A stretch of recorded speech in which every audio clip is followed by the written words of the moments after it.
Hello, and welcome to Third Thursday at Hoover's, and thank you for joining us this evening. I'm Jerry Flegel, President and CEO of the Hoover Presidential Foundation. Before I start the program, I'd like to share some upcoming events with you. Our next Third Thursday event features a topic of interest to many of you out there. The Hoover Archives contain a collection of papers from Laura Ingalls Wilder, and each year we devote a Third Thursday program on that subject. Next month, author and historian Cindy Wilson will present How the Hard Winter of 1880 Became the Long Winter by Laura Ingalls Wilder. And registration for that program is now open on our website. Our biggest news is about our annual celebration banquet. We've just began selling individual tickets for the event, which will be held Friday, October 7th at the Doubletree by Hilton in Cedar Rapids. We needed a big space as there's a lot of people that want to come and hear our featured speaker, former President George W. Bush. You can get all the details and purchase tickets or even tables if you like from our website, hooverpresidentialfoundation.org. And of course, there's lots of other things to see and do on the Hoover campus. So drop by anytime. The museum is open 7 days a week from 9 to 5 p.m., as well as the National Historic Site and the historic buildings there. I hope you'll come and visit us and bring with yourself and the whole family. Also on our website, you can learn about a major fundraising campaign for the renovation of the Hoover Presidential Library and Museum exhibit space. It's been nearly 30 years since the last renovation, and we're excited about bringing new technology and other updates into the museum. We have a special benefit for Iowa taxpayers who contribute to the Timeless Values campaign, where they can earn a 25% Iowa state tax credit for your gift of any size, even up to $1 million. As for tonight's program, I encourage you to enter any questions you have for Debra in the Q&A link on the edge of your screen. You can even vote for someone else's question if it's of interest to you, as questions with more votes tend to get asked first. I'm pleased to welcome Debra Scala Giokas. Debra is the author of a new book called Ladies First, Common Threads, which is focused on America's first ladies who enjoy knitting, crocheting, embroidering, and such. Now, Debra is a progressional member of the Crochet Guild of America. I'm twisting my tongue here. She has a BA in English from Stony Brook University and enjoys learning and writing about women in American history. Debra joins us tonight from her home on Long Island. Debra, welcome to Third Thursday at Hoover's. Thank you, Jerry. Thank you so much for inviting me. It's a real privilege to be a part of this program, and I'm looking forward to sharing what I learned, thankfully also from the Herbert Hoover Library and Museum that was so helpful to me, especially Craig Wright in my research. I'm going to be sharing my screen. So you may be wondering why I decided to learn about the first ladies through their needlework. I had a grandmother who knitted and a grandmother who crocheted. Unfortunately, knitting didn't stick with me, but I did become an avid crocheter. And as Jerry mentioned, I am a professional member of the Crochet Guild of America. Those of us who do any type of needlework realize that it's a meditative practice, and it's also a wonderful way to make things. It's a way to show your heart and learn about someone's mind too. So when you make things, you can give them away to friends and family, but also you can give them to charities. And what you're going to be seeing tonight, I'm going to take you through 12 first ladies. We're going to culminate with Lou Henry, and I'll show you some of the things they made and tell you some of their stories. Our first lady is Ida Saxton McKinley, who served from 1897 to 1901. Ida was the schoolgirl of the Civil War. She would help her mother sew uniforms for the Union soldiers. She was well educated and well traveled. To finish off her schooling, she actually went to Europe and visited about 10 countries over a period of 6 months, walking about 10 miles a day. When she was in Belgium, she came across Belgian lace makers. These women would work all day long for very low wages. And Ida bought lace. And you could see the picture on the upper right-hand screen. She wore lace for the rest of her life. When she came back, she worked at Stark Bank In Canton, Ohio, her family was wealthy. Her father was the president of the bank, and she became a manager. Now, how did she meet President William McKinley? At the time, he was an attorney, and he was also a Civil War veteran. And she knew he was going to be president of the United States one day.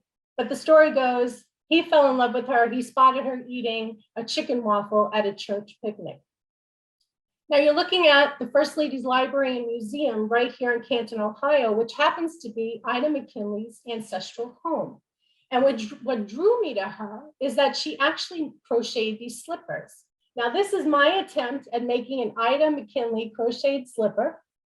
It took me about 4 hours to do one. I didn't use any instructions, so I just eyeballed it. But if Ida was doing this, on the back, there would be a leather sole. She would always sign her name. And as you can see, she tied it with a ribbon. Her favorite color was blue. She made these in drab, and she also made them in gray. But I don't know if you have any idea how many slippers she made in her lifetime. She made 4,000 pairs of slippers. And Ida McKinley, even though the McKinley started off very happily, unfortunately, her mother, who was like a sister to her, had died. And then they had 2 children. And baby Ida died very young, and Katie only lasted till about 3. So Ida suffered from grief and depression and mild epileptic seizures, and crocheting was a way for her to do something and to be of use and to serve. Ida donated 4,000 pairs of these slippers to various charities throughout her lifetime, and everybody wanted a pair. She actually gave a pair to President Hayes when he was ill, and she gave a pair of slippers to Archibald Roosevelt, which brings us to our next First Lady. Edith Kermit Carow Roosevelt served from 1901 to 1909. And I live on Long Island, as Jerry mentioned, and Sagamore Hill, which is known as the Summer White House, is only about a half an hour away from where I live. Now, as we all do, we visit in elementary school, we go to the historic homes that are near where we live. I remember going in 5th grade and being focused on Teddy Roosevelt and all of the animal trophies at Sagamore Hill. But my husband and I went back about 3 years ago when I was working on this book, and my attention was on Edith Roosevelt, a little bit about her. When you walk into Sagamore Hill on the left-hand side, you'll see her drawing room filled with books, her desk. Edith Roosevelt was a wonderful money manager. She loved music, and she was very well read. She loved Shakespeare. It is said that she's never really seen without a book in her hand. She is also a lifetime knitter and an avid needlewoman. She served as president of the Needlework Guild. For Edith Roosevelt, serving at the Needlework Guild was not just an act of charity, it was an act of love. I want you to take a look at this sampler here because it's highly unusual in that she cross-stitched it, and it tells the story of Theodore Roosevelt and her family's life. On the top line, you'll see 6 people that represents Edith and Theodore and their 6 children. Alice, which was her stepdaughter, Theodore Jr., Kermit, Ethel, Archibald, and Quentin. If you go to the 3rd line, you'll see CSC. That's because Theodore Roosevelt served in the Civil Service Commission. He also served as secretary to the Navy. You'll see the Puerto Rican flag, his involvement with Puerto Rico and Panama Canal. The next line, you'll see an elephant to represent his hunting and safaris. And then you'll see 3 military figures in a star. They represent the 4 sons that they had. They all served in the military, and Quentin unfortunately died in service. He is represented by the star. You will then see at the bottom is the Roosevelt motto, "He who is planted will persevere." And as in the style of all samplers, it's signed off with the date. Edith made this in 1925. Fascinating piece of art. And this comes to us from Sagamore Hill. But just very quickly, when Edith Roosevelt was First Lady, she's responsible for the White House renovations. They had a large family, and she went to the 2nd floor and she said to Theodore, "This would be like living above a store. We have to renovate." And so they hired an architectural firm from New York. And this is how we get today's West Wing. Edith is responsible for giving us the portrait gallery. She wanted us to remember the ladies and have all of their pictures. She also hired the first social secretary. And one last thing about her knitting sessions. When she was in the White House, she and other wives of cabinet members would gather and knit. And the cabinet members were frightened because the women would talk about politics as well as knit, and they were afraid they would start to unravel their reputations.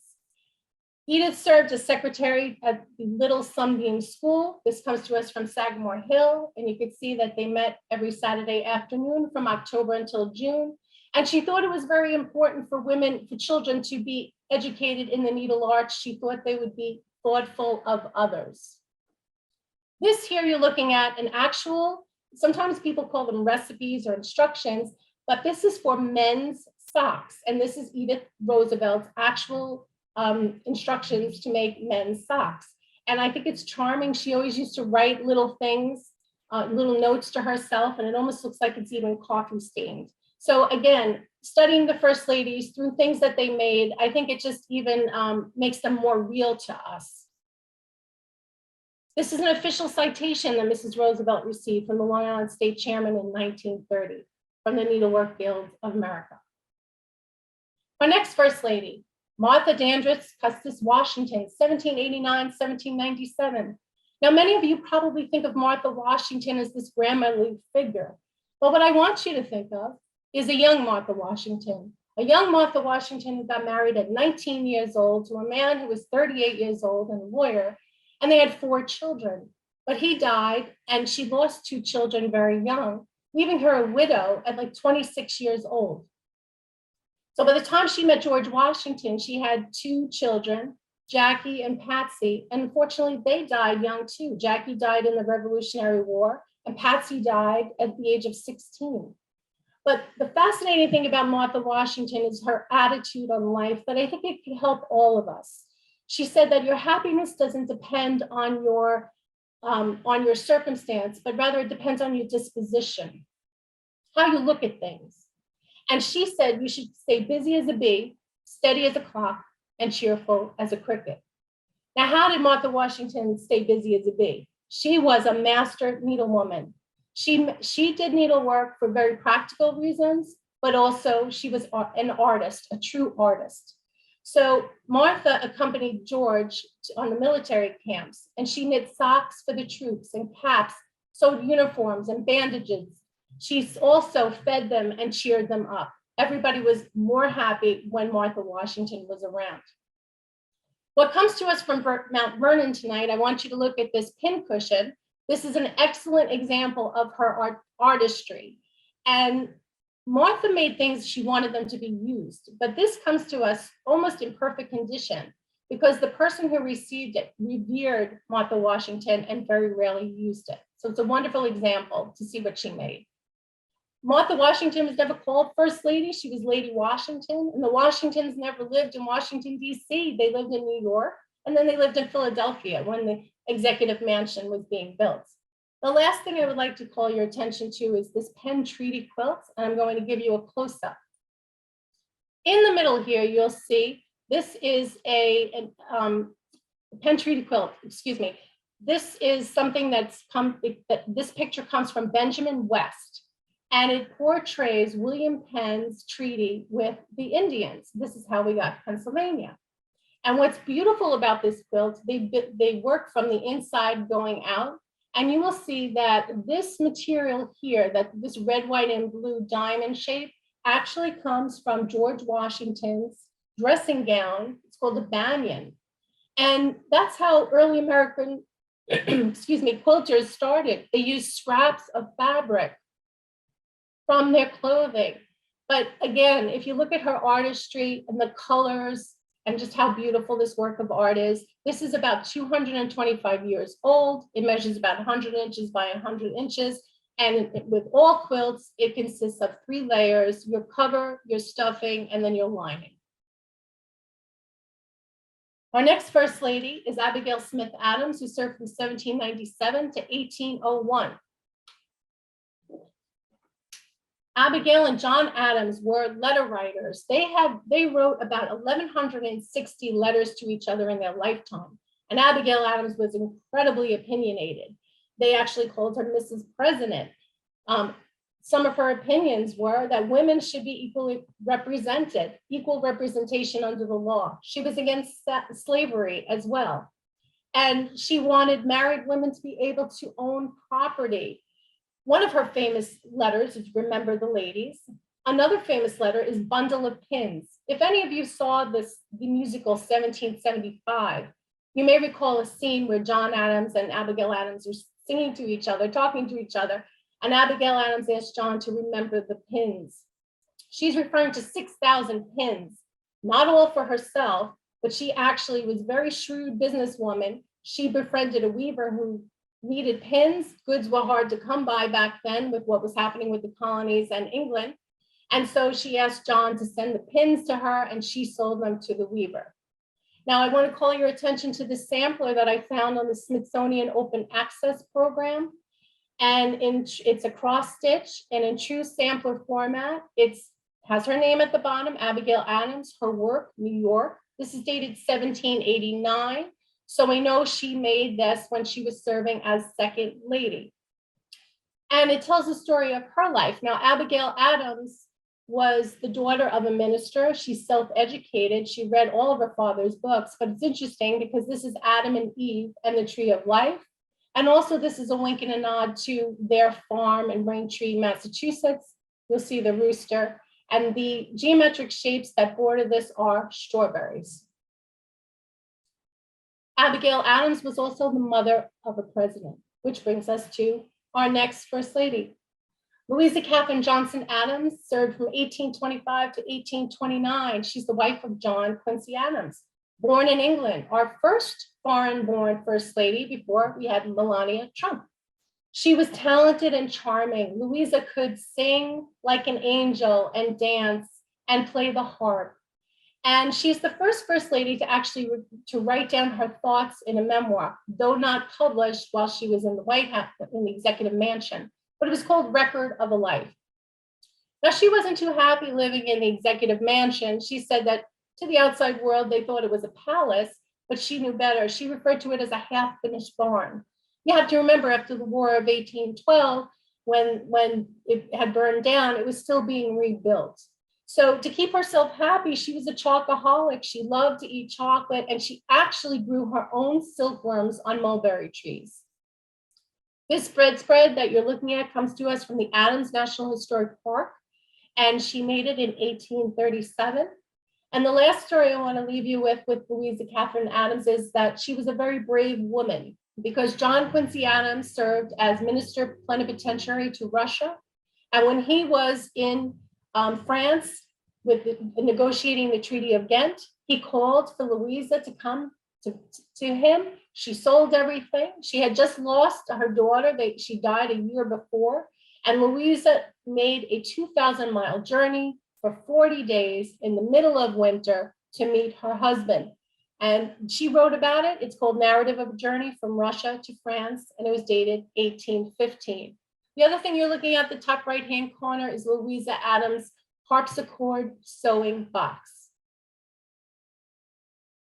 Common threads. So I showed you one bedspread. I'd like to show you two more.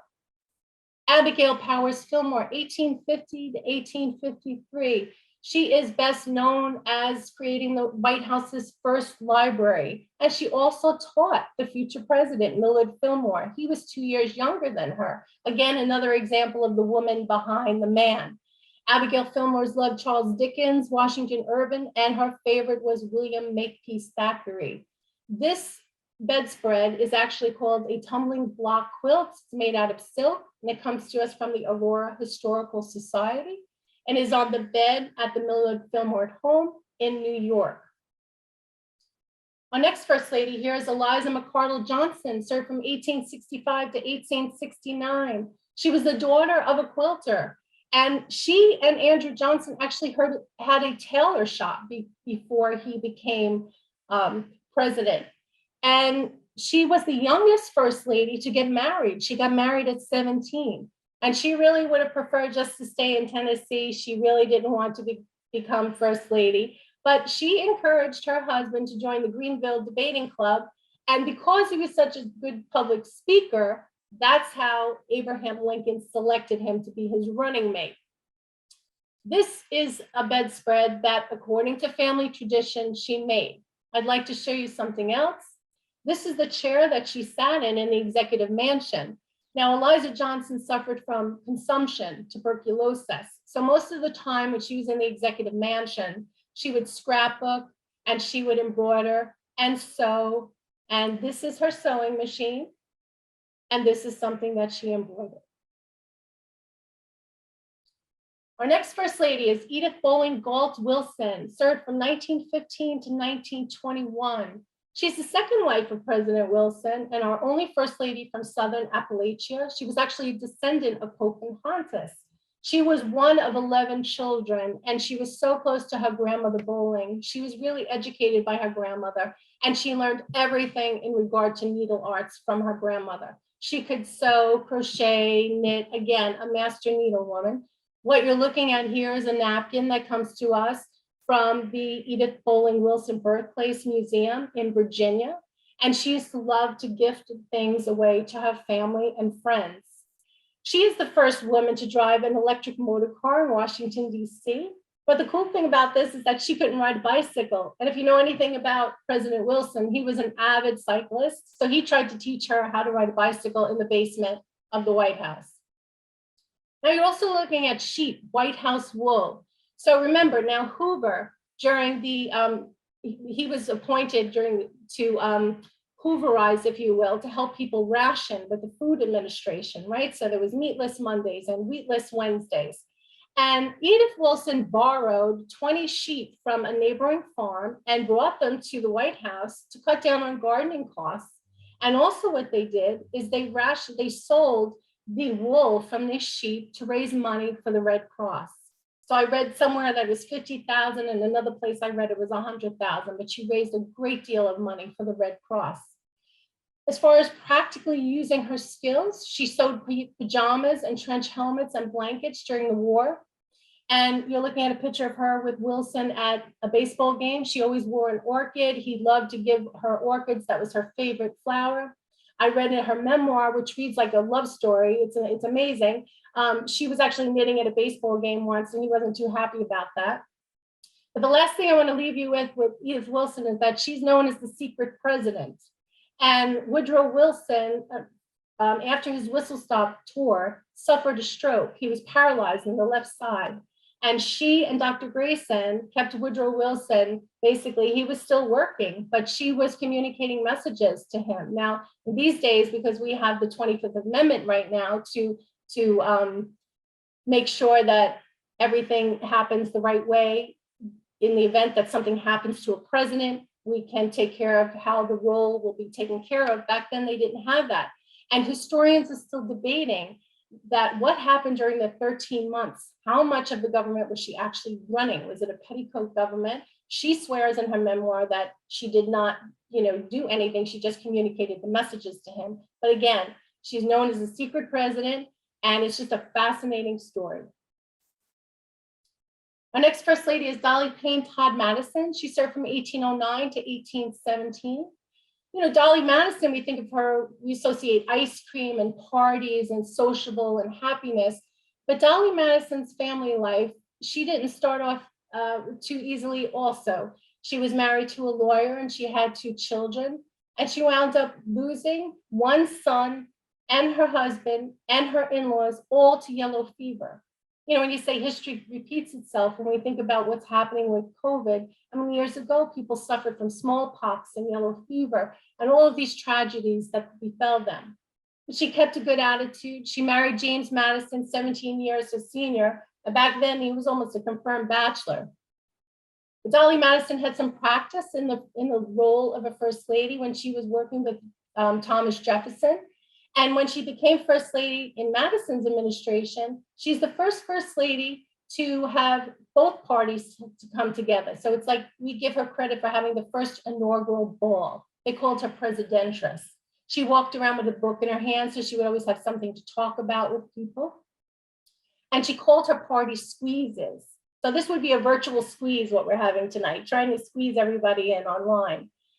What I want you to remember about Dolley is on August 24th, 1814, how brave she was. She saved, with the help of an enslaved man and also 2 others, they saved the portrait of George Washington. And she also brought down, for example, the red drapes from the White House. But this, according to legend, may be the dress that she actually sewed from those drapes. It hasn't been proven, but I just want you to see because it has the empire waistline, which is what she's known for. After Washington burnt down, the White House burnt down, the Madisons decided to stay and rebuild, and she was asked to be directress of the Washington Female Orphan Asylum. Dolley Madison sewed clothing for the children, donated to cows so they could have milk. She's credited as the first lady to get involved with the Public Works Project, and Congress honored her with her own seat. What I want you to see here is this crocheted cap, or knitted cap, I should say, that she made, and here's a closer look. She made this in about 1806. I think it's fascinating. I'm just going to take a sip of water. Okay, our next first lady, Eleanor Roosevelt, 1933 to 1945. Now, we all know Eleanor Roosevelt is iconic and a humanitarian, but I don't know if many people know that she was a knitter. It is said that whenever Eleanor Roosevelt was sitting, she was knitting. And in her early years, she did not, again, have it easy. Her mother died young, and she was an awkward child, Eleanor Roosevelt. Her mother used to refer to her as Granny. And Eleanor Roosevelt loved her father. And when he died, she was just absolutely devastated. Her governess used to cut holes in socks so that she would learn how to darn them. And so Eleanor Roosevelt went away. She was educated. She really came into her own. She married FDR on March 17, 1905. This is St. Patrick's Day. Her uncle Theodore Roosevelt walked her down the aisle. And Eleanor always wanted to be of purpose and to be of use. It is said that she was knitting on trains and planes when she would visit people in hospitals. And yet, you know that she wrote this column, My Day. She wrote 6 days out of 7. And knitting is only mentioned about 10 times. If you read her autobiography, she will tell you that when she was pregnant, she had 6 children within a period of 10 times. She was always knitting. And she kept books in her knitting bag as well, knitting and reading. Eleanor Roosevelt even knitted when she was in Congress in 1933. No one's supposed to bring anything in. You're just supposed to sit still, not have anything in your hands. And she was in there with a big ball of white yarn making a sweater. She even knitted in the United Nations. And to give her a tribute, I have to mention that she was so key in drafting the Universal Declaration of Human Rights. The story I write about in my book is that she was called the first knitter of the land. On September 30th, 1941, Eleanor Roosevelt stepped up into the Waldorf Astoria and asked the Americans to start knitting. She wanted a knitting army. What you're looking at here is a green sweater that she made for Joseph P. Nash. And this is Eleanor Roosevelt's actual knitting bag. That's a picture of her with her young daughter, Anna, knitting. It looks like they're on a boat, and a young Eleanor Roosevelt. To this day at Val Kill, they honor Eleanor Roosevelt with an Eleanor Roosevelt knitting, and they only stopped during the pandemic. This is a closer look at her sweater. Grace Anna Goodhue Coolidge served from 1923 to 1929. What you're looking at here is Grace Coolidge, and I just think this story is so charming. This is Rebecca the raccoon. Now the Coolidges had what they called the Pennsylvania Avenue Zoo. They had cats and dogs, and people would send them all different pets, ducks, even a kangaroo once. But Rebecca the raccoon was sent to them by a man in Mississippi who thought the Coolidges were actually going to serve the raccoon for Thanksgiving dinner. Well, they would have no need for that. And they actually had this raccoon as a pet. I mean, Grace Coolidge loved birds too. She would let the birds just fly in the White House. She writes about having mice. She would play with them. But the funny thing about Rebecca the raccoon, after the Coolidges left the White House, it was replaced by Billy Possum during the Hoover administration because the possum was running wild and one of the guards caught it. So the Hoovers also had their share of animals. A little bit about Grace. She was a teacher of the deaf. Helen Keller was her friend. First lady of baseball. She loved the Boston Red Sox and would also, of course, vote for the Nationals. She kept her own scorecards. She's amazing with baseball. She was a poet. The Secret Service called her Sunshine. She was always upbeat. And she's a master needlewoman.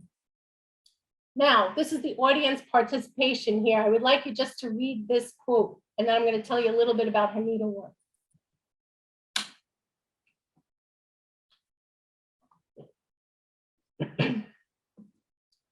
Okay, I mentioned in my opening remarks that if you do needlework, it's a way to center yourself. And I think what you're hearing, I hope what you're hearing, is that a lot of these women, they do have the weight of the world on their shoulders.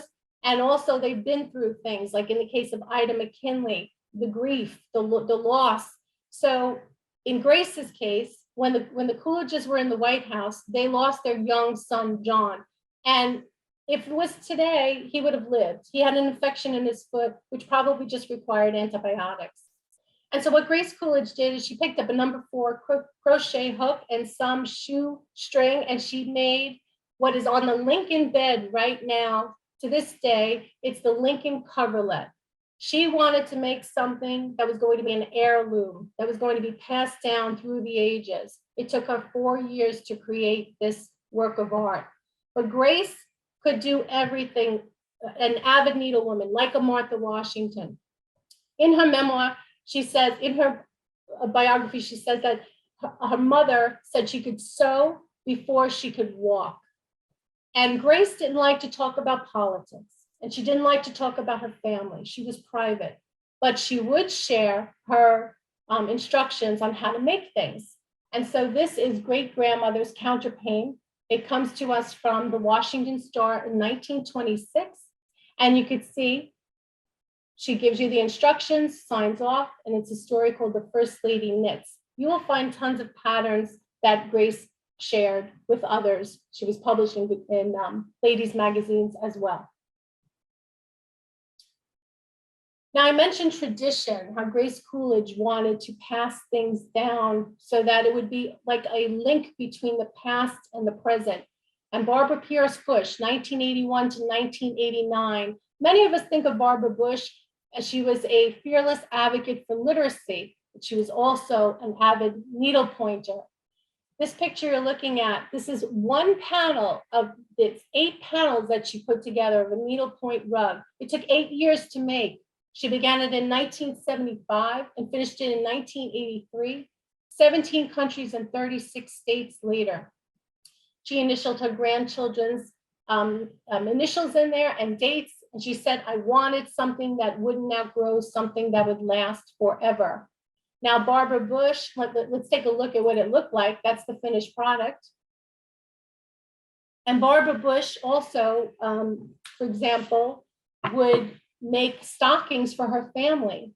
And she actually made stockings, needle-pointed stockings for grandchildren yet to be born. In 1991, you're familiar with the White House and the Christmas trees and how they pick themes. In 1991, Barbara Bush selected the theme of needlework, and many Americans were making needle-pointed ornaments for the trees. She herself made 3, 2 of them were rag dolls, and there's about 1,200 needle-pointed ornaments. For the rest of her life, she belonged to the Saintly Stitchers based out in Texas. So again, she was always needle-pointing. Needle-pointed pillows for George Bush when he was running for vice president, all the way until, like I said, making stockings in advance for children yet to be born. I mentioned the Christmas tree. I want to also, Lou Henry Hoover, by the way, was the first lady to actually create to come up with the idea to have an official Christmas tree in the White House. And then it was Jacqueline Kennedy who decided to come up with the idea of having a theme. And so now we come to Lou Henry Hoover, 1929 to 1933. I love this picture of her with her knitting needles. And again, I ask for audience participation. Please read this quote.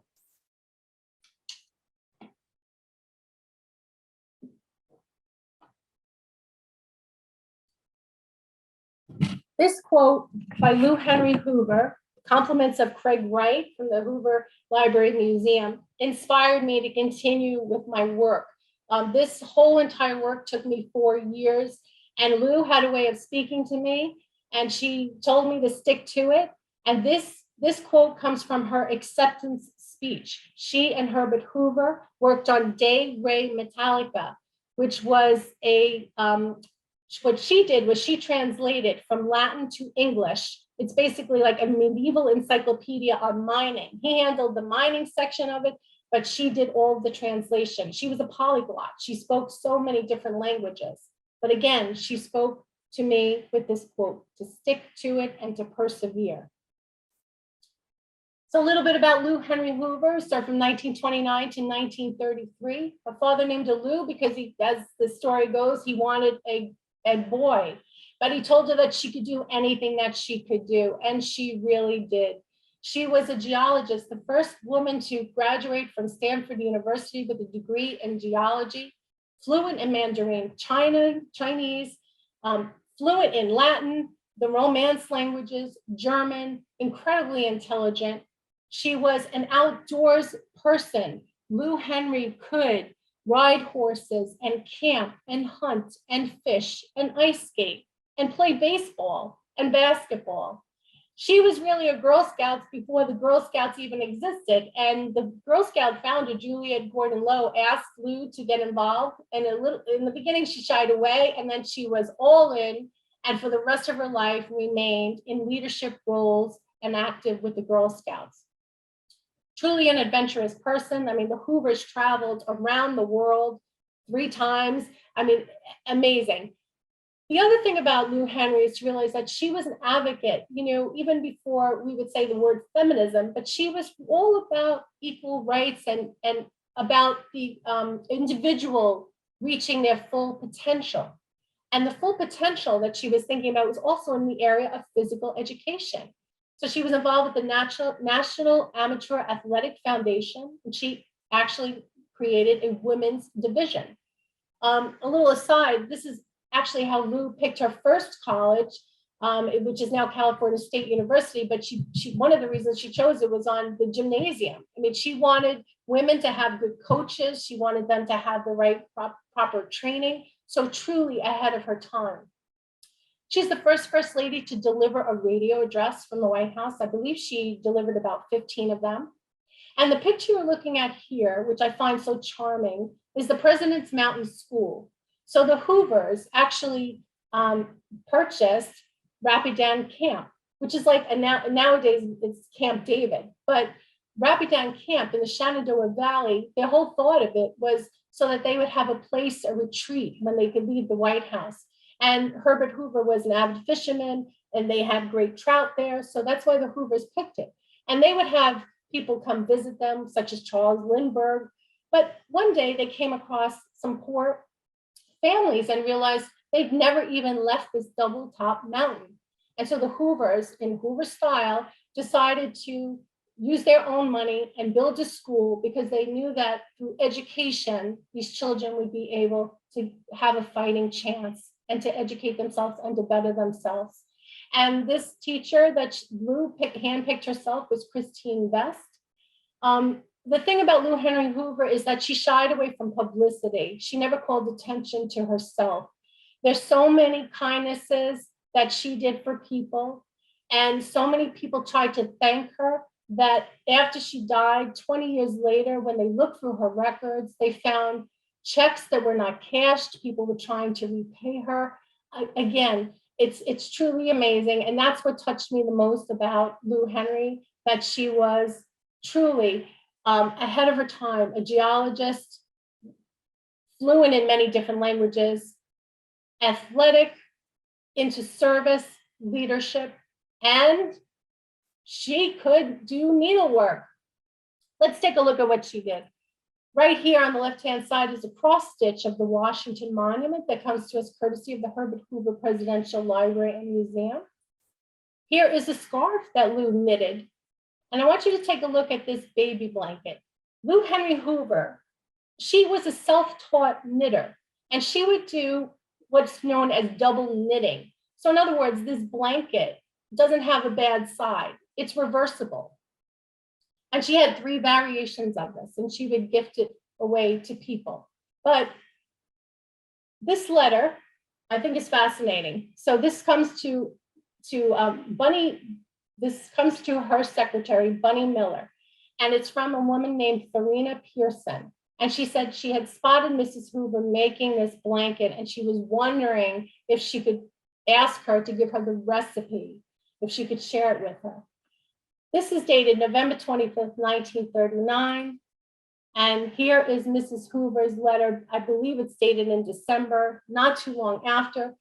I read through this 3 times. This letter from Mrs. Hoover is about 5 pages long, and she actually goes through the process. She said she's never had to write it out before, but she wanted to share the instructions to make the blanket. She also included a miniature blanket. She said you could use it for, as a doll blanket. And it just shows, again, that if somebody asked her for something, she was very kind and responsive. And again, knitters realize this, and crocheters, it's all math.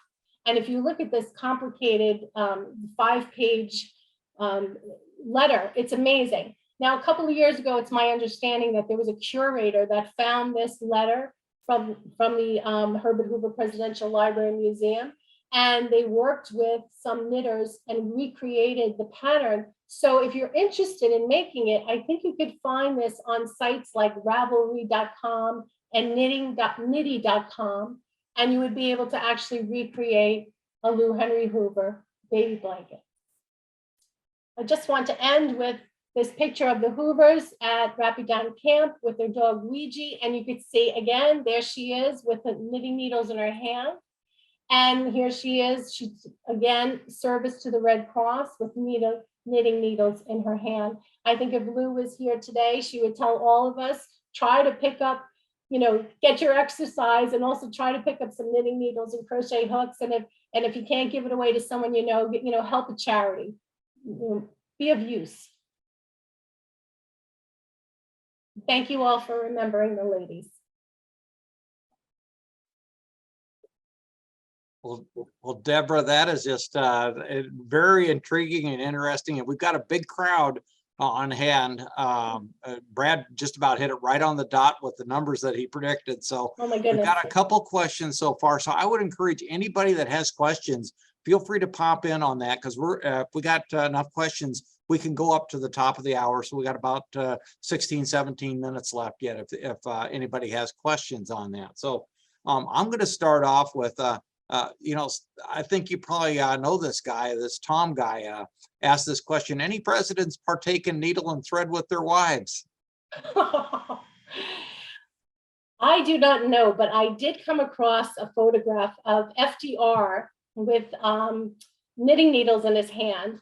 And it's my understanding that it was kind of like a joke, that because she always had the knitting needles. So that's the only president I saw with knitting needles in his hand. But okay. Interesting. So how did you start writing books? Ellen's asking.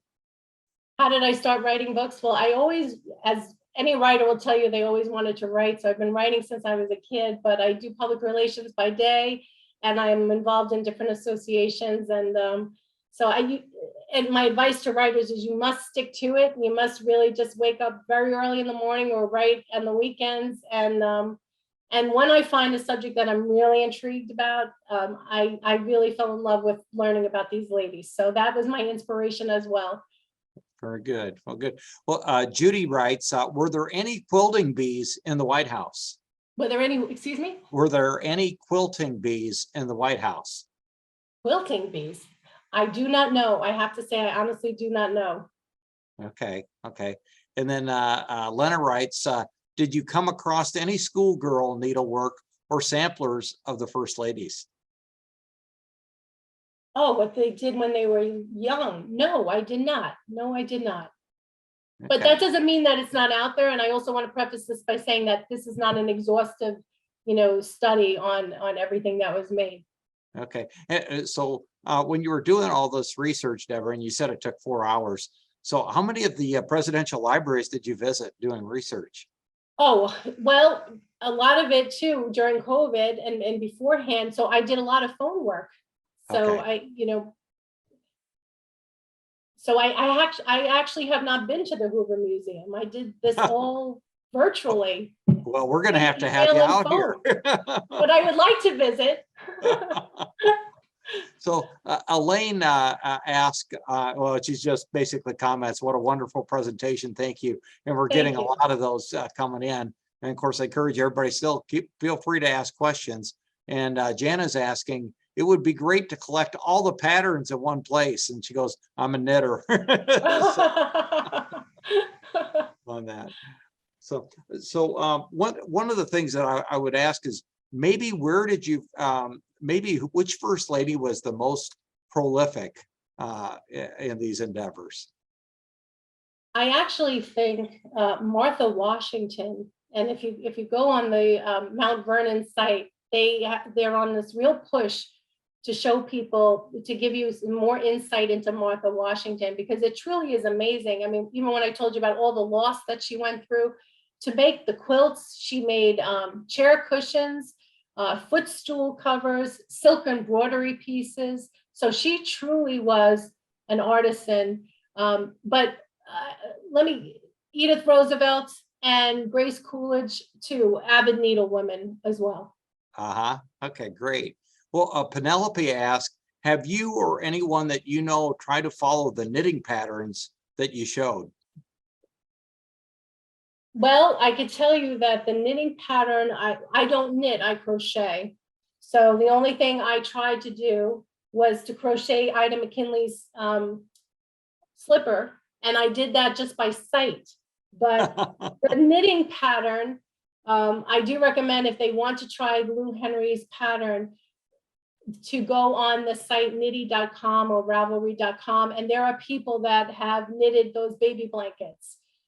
So as a matter of fact, I think even Tom Schwartz told me his wife has knitted the blankets. So I know the instructions are out there and they work.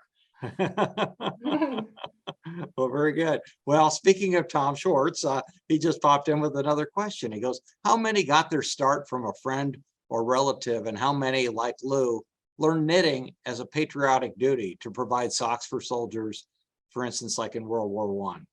I think that most of the first ladies I wrote about were taught the needlework from their mothers or their grandmothers. That seems to be the tradition. Lou Henry was an exception in that she was a self-taught knitter. And the other first lady, who happens to be her 95th birthday, so happy birthday, Rosalind Carter, she's in my book as well. Rosalind Carter learned how to sew from her mother, but in her memoir, she writes that she actually picked up the books and read and taught herself how to crochet and knit. So, but traditionally, women, that's what they were taught. They were not schooled in regular education. They were taught the home arts. So, okay. Well, but contributing to the war effort was huge. That I hope you see that common thread across the board too, that these women all gave up their time to help during the war. Okay, very good. Well, in fact, if anybody is interested in Lou Henry's blanket pattern, Robin Anderson has just popped on and gave a link to it. So if you want to go in the Q&A and copy and paste that, you can get that right now. So we have a very interactive group with us tonight. Well, Kate asked a couple questions. The first one, she goes, in studying the first ladies, did you have a favorite? You know, that's probably like asking a mother, what's your favorite kid? So I started getting attached to all of them.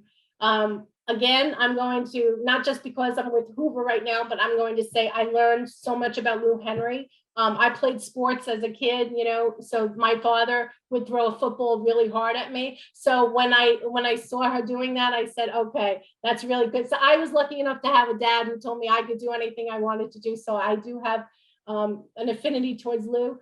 I have to say, Eleanor Roosevelt, I am in awe of everything that she did.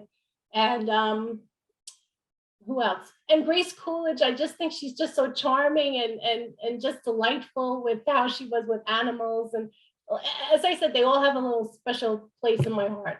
So Kate also writes is, well, who would you like to have dinner with the most?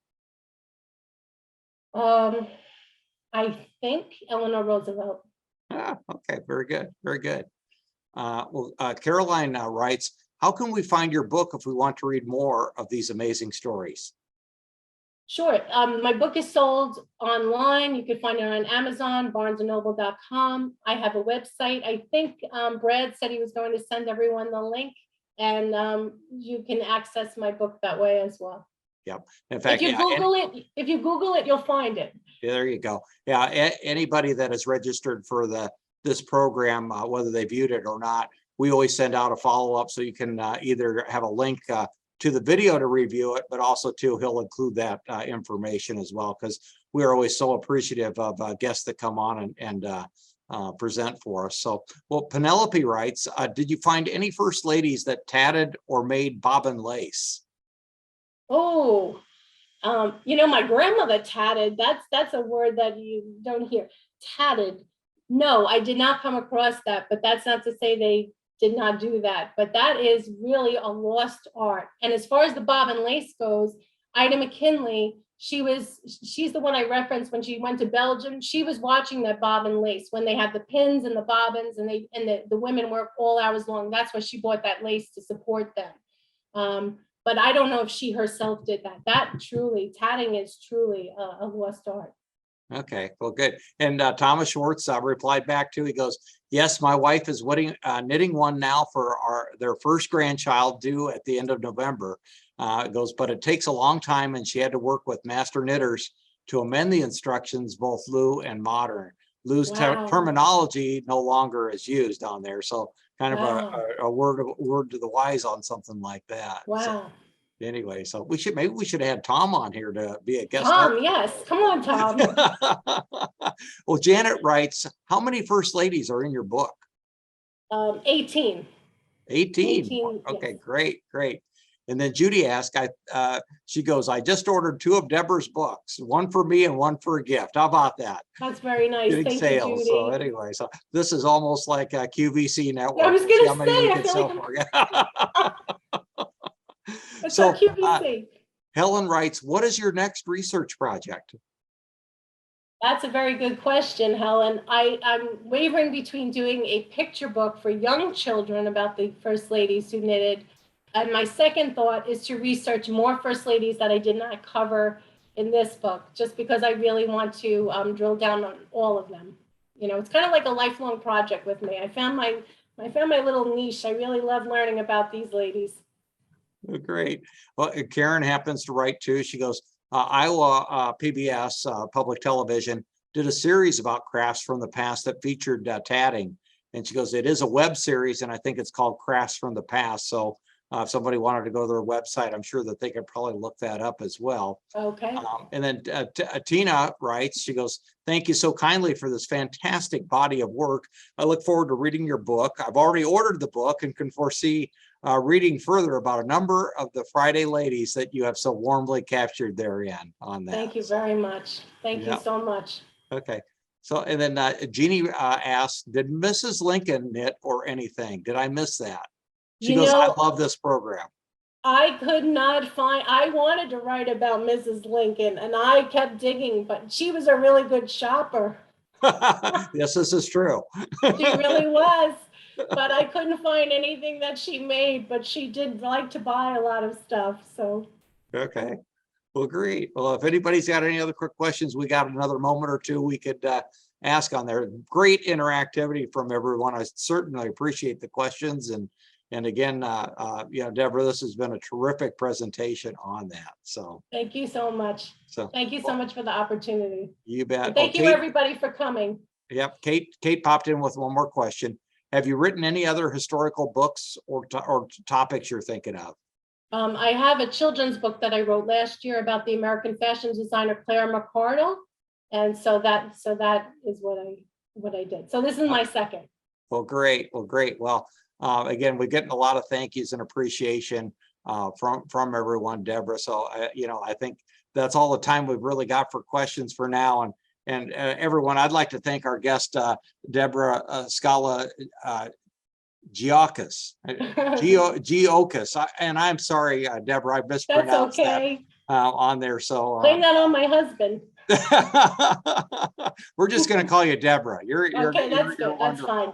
So we appreciate your insight tonight, and also all of the public libraries that have joined us joined in as well. Now, remember, the Presidential Library is now open 7 days a week from 9 to 5. And I'd invite you to visit a new temporary exhibit now open called Deliverance, America and the Family in the Famine in Soviet Russia, 1921 to 1923, featuring accounts of numerous humanitarian efforts by Herbert Hoover, and the ARA as they work to feed 11 million people a day 100 years ago. And don't forget to join us on September 15th for our next Third Thursday program, where we'll learn more about Laura Ingalls Wilder. And again, we invite you to get your tickets before they sell out for our celebration banquet featuring President George W. Bush on October 7th. You can learn more at our website, hooverpresidentialfoundation.org. The Hoover Presidential Foundation staff is ready to assist you with your membership needs or charitable gifts in support of the Hoover campus and programs and the museum renovation. And you can learn more about that and even show your support at timelessvaluescampaign.org. On behalf of all of us here at the Hoover campus and the participating public libraries, we thank you for joining us and look forward to your next visit to the Hoover campus.